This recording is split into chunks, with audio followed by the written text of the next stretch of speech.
મહીસાગરના સંતરામપુરના ગામડીમાં ભાઈએ જ ભાઈના ઘરમાં ખાતર પાડ્યું. ઘરમાંથી 10 લાખ રૂપિયાની કિંમતના ઘરેણાની ચોરી થઈ હતી.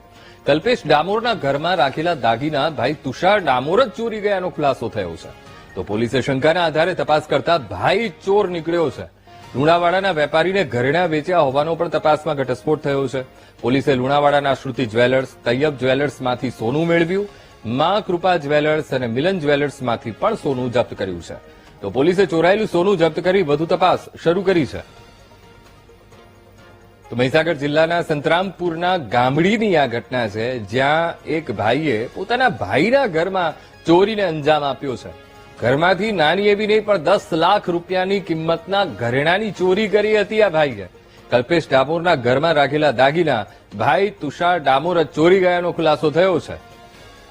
આજ મુદ્દે સંવાદદાતા વિશાલ ફોનલાઈન પર. વિશાલ, સંતરામપુરના ગામડીની આ ઘટના છે, જ્યાં ભાઈએ જ ભાઈના ઘરમાં ચોરી કરી. શું કાર્યવાહી વિશાલ?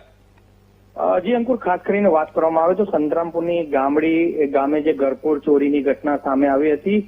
પોલીસે જે દિશામાં તપાસ હાથ ધરતા જ ભાંડો ફૂટ્યો હતો કે કહી શકાય કે ગામડી જ ગામના જે ભાઈના ઘરે ચોરી થઈ હતી, કલ્પેશભાઈ ડામોરના ઘરે ચોરી થઈ હતી. તેમના જ ભાઈના ઘરે ચોરી કરી હતી. સમગ્ર 10 લાખ જેટલો અંદાજિત સોનાના દાગીનાની ચોરી કરી. પોલીસે સમગ્ર કાર્યવાહી હાથ ધરી અને હાલ જે રીતે જે આરોપી છે તુષાર ડામોર, તેને અટકાયત કરી છે અને હાલ તેને કોર્ટમાં પણ રજૂ કરવામાં આવ્યો છે. જી બિલકુલ વિશાલ, સમગ્ર માહિતી સાથે જોડાવા બદલ આપનો આભાર.